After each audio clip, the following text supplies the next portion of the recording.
Now, in a minute, I'm going to be talking to Colm Kiernan, spokesperson for the Irish Association of Funeral Directors. A lot of texts coming in about the matter we just had before 11 o'clock. I want to say a special hello to Anne Carey in Passage East. I know she's self-isolating. And also Kathleen O'Brien. And Kathleen has asked, her daughter Helen is over in Germany, Chapal, I think it's called. And 2 grandchildren as well. Just special hello to them. For anybody that's listening from any other part of the country, Bobby Kennedy's daughter got in touch. Lovely, lovely text from Limerick. She got in touch from there to say, listening to my dad from Limerick today, he forgot to mention part of his routine is to send those social media funnies throughout the day. Keeps us all laughing. Keep safe, everyone in Ballybeg, from Caroline. We'll take more of your texts and comments in a minute. Firstly, Colm, good morning. Good morning, Damien. Thanks very much for joining us. I presume you're getting a lot of phone calls from directors, funeral directors, from people involved in the trade, in the profession, wanting to know what is the situation. Well, absolutely, Damien. It's been a very challenging few weeks due to the amount of changes in guidelines and procedures being issued from government and the HSE in particular. But one that I suppose we were expecting at some stage was the announcement suggested from the HSE for the curtailment of funeral services and masses to 10 people at most. And I suppose we although that'll be a challenge, we welcome the fact that we could have easily been faced with the scenario where we've been told to cancel all and postpone all funeral masses and services. So thankfully we're in a position still where we can still offer through clergy a funeral mass for the deceased, whether it be COVID-19 cases or not, which, you know, it would be a very trying thing for a family to have to deal with in these difficult times, would be to have no funeral mass. So thankfully they've issued guidance as of yesterday. You are spokesperson, as I said, for the Irish Association of Funeral Directors. I know some Catholic priests in particular are coming under pressure to hold funeral masses, particularly in many parts of rural Ireland.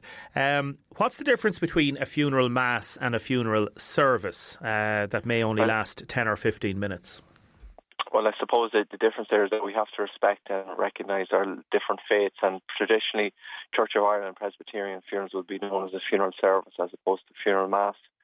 But there are instances where there are some families, in the absence of maybe availability of priests. So take, for example, the Deise of Clogher in Monaghan, which is close to where I am, have had to take their own precautions into place, notwithstanding the HSE guidance, which means that they have decided in the Deise of Clogher there will be no funeral masses.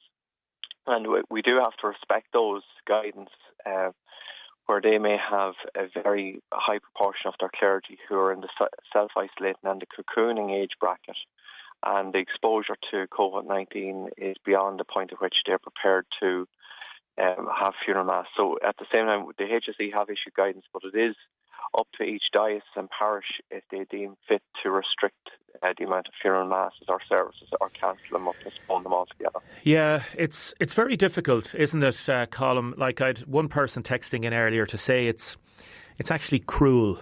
Now, that might be too strong a way of putting it, but the idea of not being able to mourn, and this mourning, I suppose, tradition that we have very, very strongly in Ireland, particularly in different faiths, but it is really difficult. It's a challenge, there's no doubt about it. And for our members across the country to have to be the bearer of that news is very challenging to say, listen, unfortunately we can't have a large funeral, but we have to look beyond the fact that we are funeral directors or business people. We have to look on the fact that we are citizens of the country, and we have an obligation to slow the spread of this virus. And if that means that we have to put in place changes in how funerals are done, well, then I think we should be prepared to do that. Unfortunately, everything in our normal day-to-day lives has been turned upside down, has been changed, and it's no coincidence that funerals are going to have to change as well. It's a very, very difficult thing to have to ask the family to do, but in the interest of the greater good of our people, it's very important that we comply with the HSE guidance. And along with the HSE guidance, I suppose it's important to point out the fact as well that unfortunately, as there may be more COVID cases and fatalities from it, we will be required to implement the HSE guidance as regards COVID funerals, which the guidance as it currently stands from the HSE states that embalming is not recommended, closed coffins are recommended, and that we have to be very, very careful about social distancing in these types of environments as well. Now, we would love as funeral directors to be able to offer these things, but we do have to respect the guidance from the HSE. That's going to be very, very challenging, but if it means stopping the spread of this virus, then we have to do what we can. It's, again, this will be upsetting for some people to listen to, and we were talking about over 70s. We had a man on earlier just talking about wanting to get out of the house, and other people saying he should be grateful that he has his health. And the fact of the matter is that if somebody has contracted the virus and has to leave a house to go to hospital, as you say, there's a possibility, if they die, God forbid, that their family won't be able to see them again. There will be a closed coffin. That's what you're saying. Is that right? Yeah, that's the reality of how the guidance are at the minute. And we have, as I said, it's not funeral directors saying this to the general public. It's not churches saying this to the general public. It's actually the guidance of the HSE. And I think for most part, the guidance that has been issued from the HSE has brought us to a case where an uninhibited disease spread was calculated at 15,000 people at this stage. And because of the guidance from the HSE, we're not even near those figures. So ultimately, they are challenging regulations for us to implement. But if it means the stopping and slowing the spread of this disease and reducing more fatalities, then that's a thing that we all have to take on board. And what happens, Colm, like as I said, you're the Irish Association of Funeral Directors. How many are in your group, by the way? Do you represent all funeral directors? We've over 300 funeral directors across the country, and we make up of 80% of the funerals that are conducted every day in Ireland are conducted by our members. Okay, and would there be many? Is there another group that represents others, or are you're obviously the main group? No, we are the sole representative of funeral directors throughout the country. Okay. You have in Northern Ireland, you would have the UK equivalent body as well, which comes into play. Okay. And they have implemented, as of this morning, the exact same recommendations for managing funerals in these circumstances. And what happens, Colm, if you hear, or if one of your members, or if you hear of a funeral director, for example, there was somebody on from the west of the country yesterday being interviewed, and they effectively were blatantly going to disregard the rules regarding embalming. I'm glad that you've brought that up, because it's one that the vast majority of our members have been exercised by the comments which were made on national radio, which contradict very, very clearly what the HSE guidance is. HSE guidance recommends no embalming, it recommends no open coffin, and it certainly does not recommend either any wakes in family homes. We have to respect, as funeral professionals, that guidance. Because if you took the example, if a barber or a hairdresser decide tomorrow, well, Joe, what, we're going to not take up the recommendations, we're going to bring in people into our premises and we're going to cut people's hair, I think people will be up in arms about that suggestion. So similarly, funeral directors are respecting this and want to help slow the spread, and therefore are respecting the guidance from the HSE. And I'm sure that the state bodies would review, and it wouldn't be funeral directors who would be implementing any control over that. It would be the state bodies and the legislation that is in place to help maintain the recommendations that are in place at the minute. Okay, finally, a neighbour of mine died on Monday, says this texter. So tonight we're having a candlelit vigil in the estate, each at our own doorstep, as the neighbours can't get to the Mass. And I know a lot of people are lining the roads, again maintaining social distance, regarding on the way up to the churches and to the funeral, to the cemeteries. So there are ways that people are being imaginative and respectful. Absolutely, and one is, like, I'm based in Cavan, and one of our neighbouring funeral directors described to me a very powerful image of where this was about a week or so ago, when it was still possible to have remains back in a family home.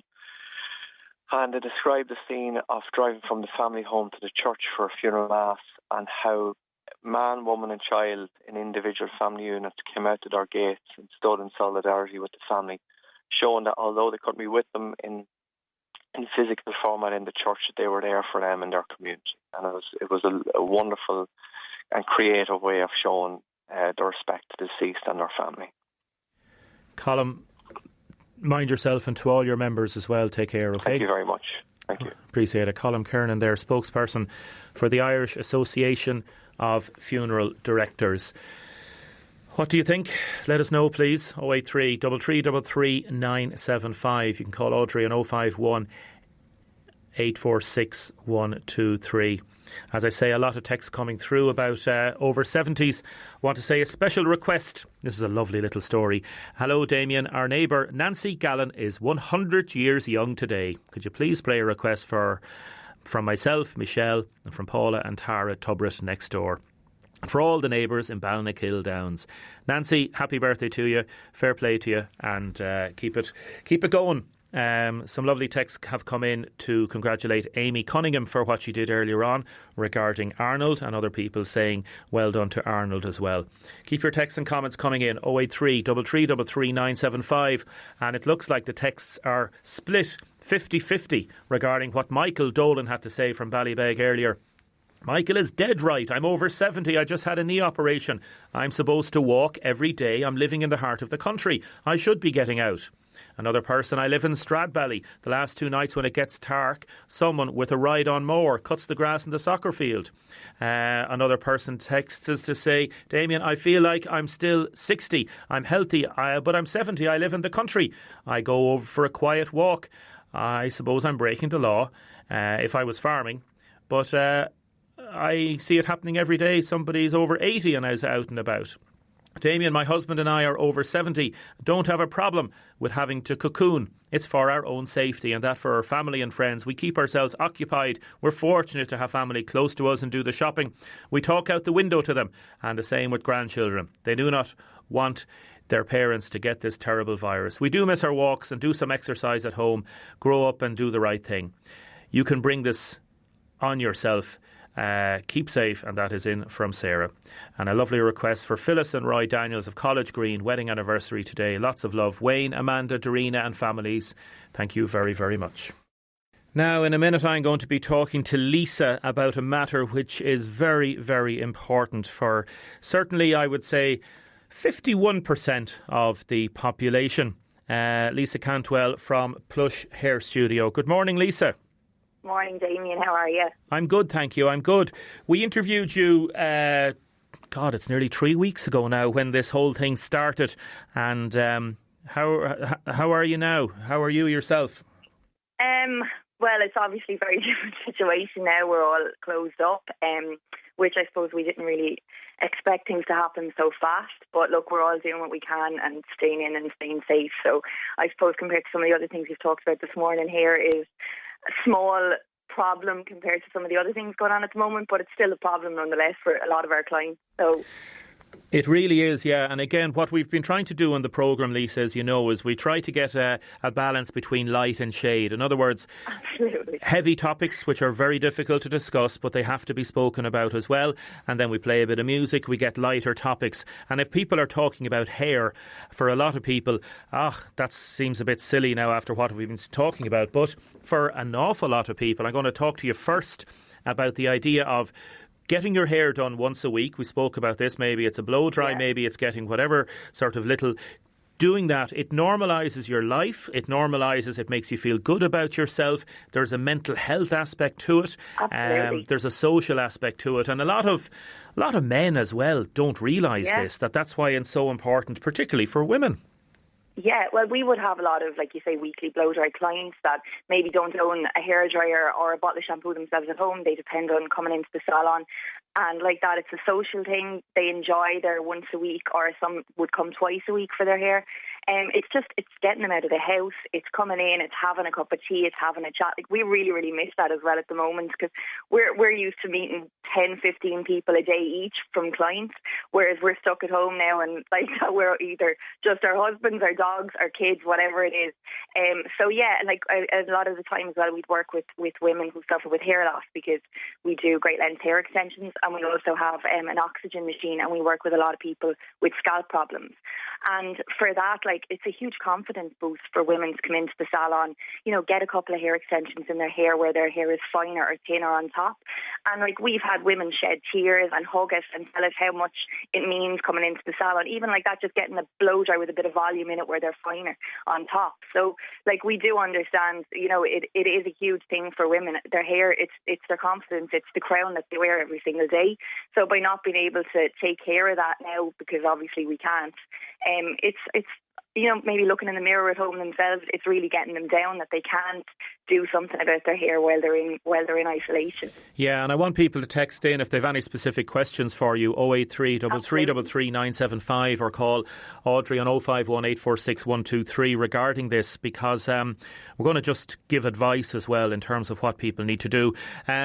I myself am follically challenged, and my daughter, just by chance, didn't I buy a kind of a razor shaver thing that I thought was just for my face, but it actually had all the different implements, and I got her to shave my head there last week. I felt like somebody about to go into prison, but it was grand. It was out on the balcony, and it was lovely, and it was fine, and all the hair blew away, any hair that was there, and for men, it can be a lot easier, and I'd say you're going to see a lot of men that are going to be getting cuts and shaving their own heads. And well, we've seen a lot online from Facebook groups and stuff that I'm in. There's, you know, other hairstylists putting up things that, you know, haircuts that their wives have tried to give their husbands at home, or tried to give the kids, or then you have the dreaded thing of the home colours, which, you know, if at all possible, if you're getting your hair done professionally and have been doing for years, please try and avoid home colouring your hair. It is so bad. It's not just something hairstylists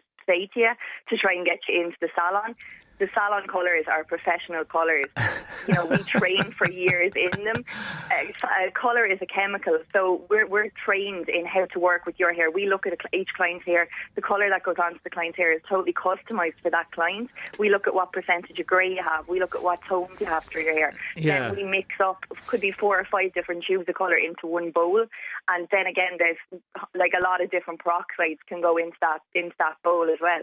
Whereas when you're going into a chemist or into a supermarket and picking up a bottle off the shelf, you're just picking what she looks like on the box. You're saying, oh, that looks fine, but the trouble in the long run, it might cover your greys for a while, but when you come back into the salon and there's going to be queues out the door when we're all back to work, hairstylists aren't going to have time to do colour corrections, which can take 2, 3, 4 hours and can cost hundreds of euro. And then we've seen pictures of people who've had their hair melted, because if you have highlights in your hair, again, it's a different chemical to a colour. If you overlap the home colour that you do at home into that chemical, your hair can break, it can snap, it can melt. So I would be saying, please try and avoid box colours. Like, there's a lot of pigment and ammonia in them, and like what an 18-year-old is putting on her hair could be the same as an 80-year-old. They'd have totally different jobs to do. So avoid, if at all possible. There's a member of staff passing by the studio here nodding, saying what you're saying is 100% right. And yet, I talking to an 18-year-old girl there the other day, she a friend of my daughter's, and she was saying they've been buying the 5-10 euro colour, whatever the case may be, in Tesco's. And now maybe if you're a younger person, you might experiment. You might put a bit of pink in your hair. You might decide, I'll go a little bit wild for a while, and it'll wash out after a while. Is there anything wrong with that? Yeah, because there's no such thing as just... come on, Lisa. Pink in your hair, Damien, you have to lift your hair up to a level 10, which would be, as people would call it, that kind of big bird back in the day, M&M, that yellow blonde. Your hair has to be lifted a certain amount of levels before the tone can be deposited and taken. Like, if I put pink in my hair, it's not going to take to my hair at all, because my hair is dark. I have lighter pieces in it. It might take to those. But there's a science behind hair. That's why we train for 4 years. I understand. I'm not doubting that. But, like, what are people going to do? For example, there are some people, Breda Brennan texted me in, the Sinn Féin councillor, to say, fantastic gesture from Amy earlier on. Regards to hair, I stopped putting colour in my hair around 3 years ago. I now have my natural colour, but I did have I had to trim my fringe last week, so it's as it was halfway down my nose. We'll talk about cuts in a second, but in terms of colour, like, there's so many women out there now that the true colour of their hair is beginning to show, because it's now 3 weeks effectively. So, like, are you telling them not to even experiment at all? Like, some of them will give it a... Like, don't experiment. It will cost you hundreds. You could end up with, your hair melted. If you go onto my Facebook page, Plush Hair Waterford, on my Instagram page, I put up a picture the other day of a home colour that was attempted at home, and she is now like left with cotton wool for her hair. It's a chemical. It's a chemical. No, like if you put these colours into your hair and you overlap the work we've already done, it can cause so much hassle to try and get that out of your hair. Like there's a lot of pigment, but people are desperate. Ammonia. People are desperate, and let's say there's two sisters. Touch-up kit. Let's go with the sprays. Let's go with, like, I was selling Colour Wow, which is like a powder. Okay. You can put those on our roots. Look, we're all in the same boat. We're not supposed to be leaving the house. If you're going for a walk, put a cap on. You know, everyone's the exact same. There's nobody going to walk out of this with fabulous hair. We're all going to have roots. We're all going to have split ends. We're all going to have long fringes. But it might just embrace it. Embrace, do but it for your hairstylist. We're all going to want you back. We're all in the same boat. There's so many salons closed. You can't tell. We're not working. You can't tell women to embrace the grey. A lot of women don't want to embrace the grey. They want to go in, and the sisters, there might be two sisters living in a house together, and they'll say, "Come on, you colour my hair and wash." And sure, it'll be a bit of a laugh. It'll be a bit of crack, huh? I know, people are going to do it. That's the worst part. Hopefully a lot of people won't, because mixing a professional colour with a box colour, it's just kind of a no-go area. Like, you're going to get an overload of ingredients into your hair. Then what's going to happen as well is you're going to have to skin test yourself for those box colours, because when we get someone into the salon, they're required to do a patch test 48 hours before we can apply a colour. And if they are going to home colour their hair, realistically they should be buying 2 boxes of colour. They should be buying 1 box to home colour their hair with and another box to do the skin test on, because you can't use that same box because the colour will have oxidised and it won't work anyway. So straight away there you are, you're buying 2 boxes of colour. Then you could overlap the professional colour, you're going to cause bands, then you're going to have, you know, down the line colour correction. It's going to cost a lot of money. If, like, when we go back to the salon, if you're normally someone that takes 2 hours to have the colour done, perfect, you're in and out. But if you have done a colour in your own hair and it's turned out a disaster, we're not going to have 4 or 5 hours when we get No, back I to understand work. that. Okay, let's talk about the here and now, okay? Let's talk about the here and now. Texter is in. They understand what you're saying about hair dye, but they're actually asking, can you actually recommend a brand of hair dye to cover your grey roots? No. Come on, like, Lisa. We have worked with professional colours. We're trained on professional colours. Is there any that's better than... I know, you've said that, yeah, but like, surely there must be some of the... Like, they're not all bad, are they? Well, they all, like, when you come into the salon, like, we would have 7, 8 different levels of peroxide in our salons of developers that are used to activate the colour that's in the bowl. Yeah. Whereas when you go into a pharmacy or a supermarket and buy a box colour, that only has the 1 peroxide. So that's going to cover anything from 0% grey up to 100% grey. So there's a lot of pigment in them. There's a lot of ammonia in them. There's PPD, which can cause the allergic reactions. You know, it's just, there can be metallic, there can be henna. We don't know anything about those box colours because we don't use them. So no, I understand, but there will be a lot of people out there, and there's a lot of people texting in to say that they are going to use these and they are using them. Oh no, my blondes are nearly gone, says this person. Another person, I wash my hair in my mother's house because the water at my own house turns my hair green. I can't go to my mother's now. What did I do? I've coloured highlighted hair. Another person saying, a woman living with cancer asks what shampoo should she use? Her hair is falling out in clumps and can't get to buy the special shampoo. Any recommendations? So a lot of these problems are going to happen because people can't get to the salons. Like, I've had a couple of clients that would be regular in for their shampoos that, like I say, don't own shampoo at home, and they went off and bought the likes of the dreaded Pantene, Tresemme, all of those that contain silicones, they contain parabens, they contain sulfates, and what they do is they leave a build-up of a film on your scalp. So I've had a lot of people contact me saying, Lisa, my hair is so dry, my scalp is so itchy, it's flaky. You know, what can I do? I last week was able to get out and about and do deliveries to a lot of clients with the Colour Wow Root Touch-Up kits, which is just like a powder. They're not a permanent colour, they're not a colour, they just work. You paint them onto your hair. It's like a powder, you paint them on with a brush, and then they're waterproof, but they will wash off with shampoo. So the idea is if you're out walking or you can't swim now, but if you were swimming, they won't come off in the pool, but they will come off with shampoo. For your blonde clients that are saying that the water, okay, that's something that is unavoidable. Unfortunately, news, a lot of places in Waterford that do have issues with their water. I would suggest using a good cleansing shampoo, especially for blondes, because they can get a build-up as well if they're not using the right shampoos and conditioners. They can get a build-up of the tone that's in those products on their hair. So I would say a really good cleansing shampoo, and I would say as well a purple shampoo for blondes to try and even out any tone, any brassiness that they're getting into their hair. We have a product again, Colour Wow do it. I know there's some online retailers that are still getting stuff out. Try and buy Irish and support small local businesses as well. Colour Wow do a product called Dream Filter, which is just a spray that you spray in your hair before you get into the shower, and you leave it on your hair 3 to 5 minutes, and then you use a shampoo, and it's basically like a magnet that just takes all the build-up from products out of your hair and from bad water. We do sell it in the salon, but again, because of the new implements that were brought in last week with the new rules, we can't get to the salon anyway. The hotel is locked up. And what about, there are a lot of people texting in to say that they use supermarket colours and that they find them fine, that they've been a great success. So there's other people. You know what, other people are saying that what you're saying is right, and a lot of people are texting in to say they use the supermarket colours, they're fine. Henna, for example, is excellent. There's Grand, another person saying I've blonde hair. So for some people it does work. Well, some people, we would have clients that would come in to us that don't get colours on with us. They put their own colour on at home. That's fine. If you're doing that all the time, work away. You don't know any different. But if you've been getting a professional colour in your hair and then you go and put a supermarket one over, especially if you're blonde, because those blonde colours won't lift the way we can lift them, because we're going to adjust the level of developer that we put in to get them to lift, especially if you have highlights. Please do not do it. I did it myself when I was about 15 or 16. So T-bar highlights, I went off into Tesco, I bought a home bleaching kit, and my hair, I was like Big Bird. My mother ended up paying a fortune to get my hair fixed. So I definitely wouldn't advise blondes, especially, to do it. Like, there's root touch-up kits, there's sprays. You're not going anywhere. What's the urgency? We're all in the same boat. I know, but people want to make themselves feel good. For example, 8 out of 10 times, says this lady, I put in my own colour. Hey, presto, I still have a great head of hair at 75 years of age. Others saying they use Garnier Nutrice hair dye for years and find it brilliant, says Anne.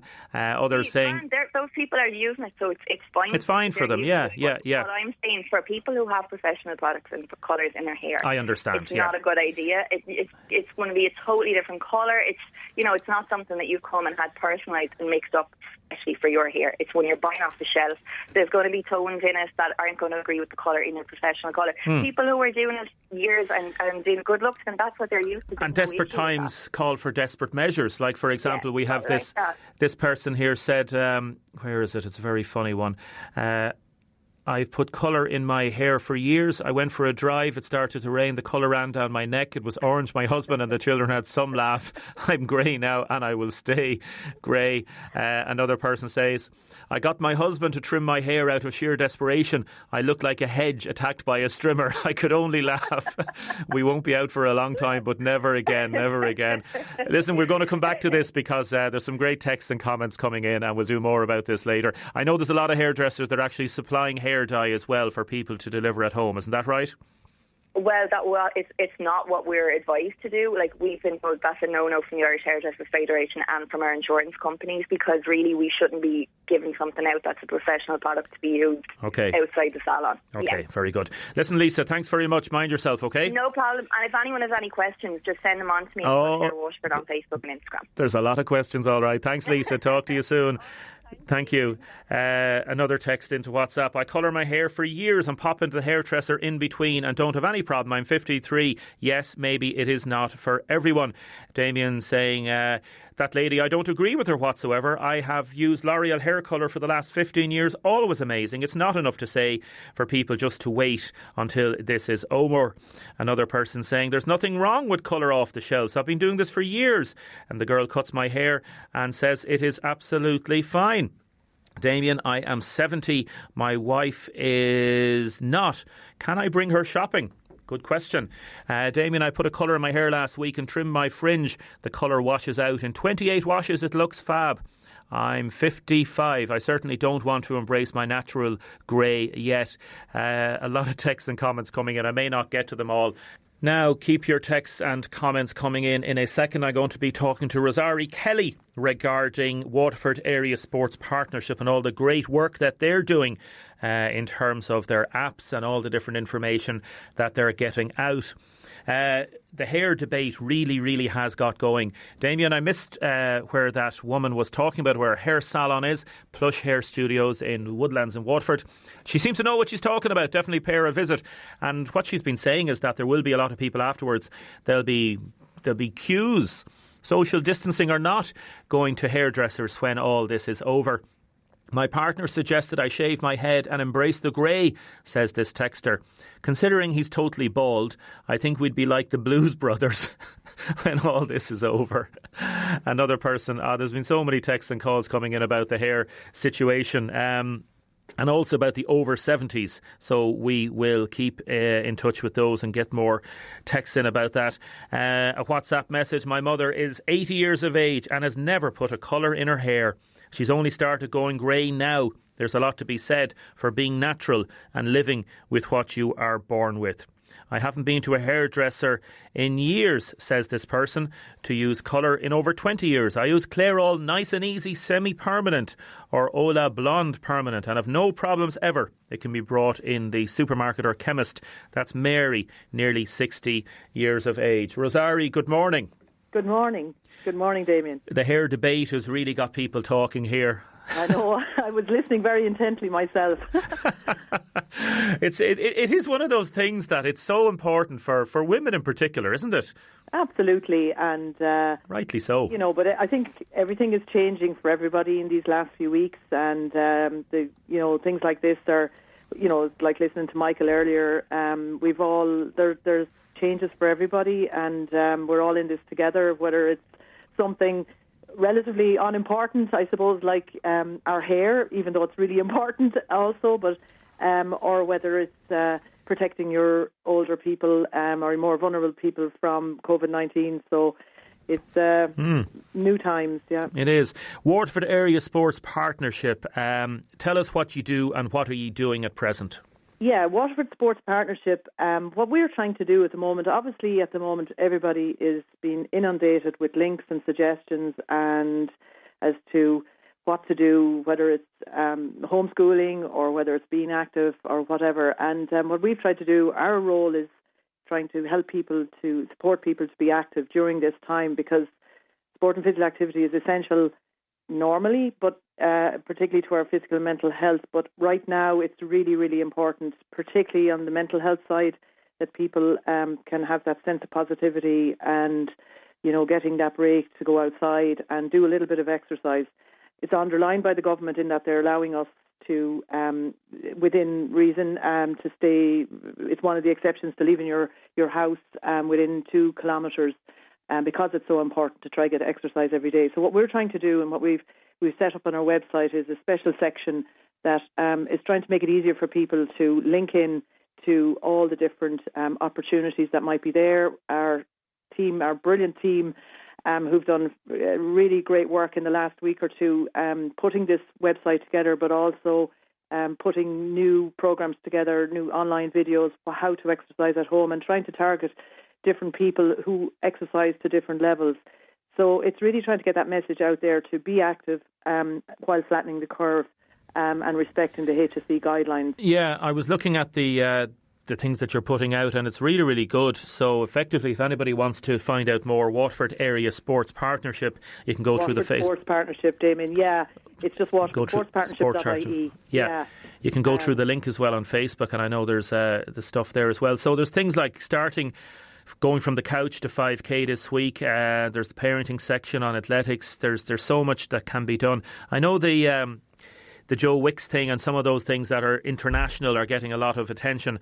But from what I can see and what people are telling me as well, there is loads on a local app like yourself on a local website, so you can keep it local in that sense. Isn't that right? Absolutely. And there's a place for all of those things, and it's whatever works for you is what you should be doing if it's going to get you active and help you and help people's mental health. But how we've structured this, and it just might make it a little bit easier for some people. There's 6 sections on our website for the COVID-19 page or the Flatten the Curve page. One is certain workout videos, and we have the staff and our tutors who are fantastic as well and have been working with our staff, creating new videos. We've put together a number of videos like back garden workout, chair workout, flexibility workout, upper body workout, weight training. So it allows people to do a little bit of what suits them. There's a section on that. We then have a section on gentle exercises, and this would be more for people who maybe are not normally very active, or they're conscious that they want to improve their health or lift their mood by doing something. We have a section in there with our friends in Raise the Bar. It's very suitable for older adults, and I know from your conversation earlier, it is really important for people to find something to replace what maybe they've lost, that freedom of going for a walk. We have links there to Ciel Bleu, Age and Opportunity in Cara, that have lots of really good videos on their websites and on YouTube. That again, it gives people, without having to go for a big search, they can go to that section. The next section then is Active Families, and there's some really nice things in there. Again, they're quick, bite-sized chunks. Active Homework Challenge, and which just started this week, and you can join in any time. And it's working on different exercise every day. The Fun Athletics at Home is actually starting next Monday, the 6th, and you can still register for that free, of course, on Eventbrite. And that's really looking at a fun daily video clip. If you're registered, you get that. It'll be put up on our website as well. But it's about improving fundamental moving skills and having fun activities. Super. And it's all on the website, as you say, Rosario. Waterford Sports Partnership. That's waterfordsportspartnership.ie, Super. And you'll see the link on the homepage. Rosario Keeley, thank you so much, and mind yourself, and to everybody working there with you, OK? And same to yourself, Damien. Thank you. Thank you very much, Rosario Keeley there, Sports Coordinator with Waterford Sports Partnership. Let us know what you think, please. 083 3333 975. Mary is phoned in to 051 846 123. Damien, you must have the patience of a saint to listen to all these people. Some of the text messages are silly, says this person. Mary says she and her husband are in their 80s. They're having a great time. They've never had so much time to talk. They've been playing records since they started, and someone does their shopping. She said to tell Michael, who was on earlier, to cop on. And what about if your hair is not the same colour when this is all over? It doesn't really matter, says Mary. Very positive message in from Mary. Other people had texted in very strongly to say that Michael was right. Another texter, my hairdresser in Head Mechanics in Dungarvan. They're all going in sympathy with their clients and leaving their roots show until all is back to normal. It's a fabulous idea. That's from Anne in the county. Good morning, Damien. I use Garnier Nutriche hair dye for years and find it brilliant. Damien, says Frank in the city, move on from this hair matter. Us men are lucky, says Frank. Another person saying, tell those that don't want to use, tell that girl to get back to reality. We all use home colours. Some are not ammonia based and they are very, very safe. I have blonde hair, says this person in Dungarvan. I get the hair done twice a year in a salon as a treat. I do it myself otherwise, and it's absolutely fine. I've just heard it now. Go and get a permanent colour, says this person. And John O'Shea has texted in, Damien, could you please mention that my show is on the radio earlier now, from 7 to 10 every night. The Deise Today replay is on 2 hours earlier, from 10 to midnight. Regards from John O'Shea. John, lovely to hear from you, and keep in touch. And I know it's getting a really good response. Your show from 7 to 10 in the evening, and then the replay of this programme is on from 10 to midnight. Send in your texts and comments. Jim Griffin phoned in to say he has around 70 small hampers of bread, milk and cereal bars to give away from a delivery to St Paul's School, which they obviously can't use. Anybody wants to contact the COVID-19 Waterford Facebook page and leave their address, they'll try to get it to them.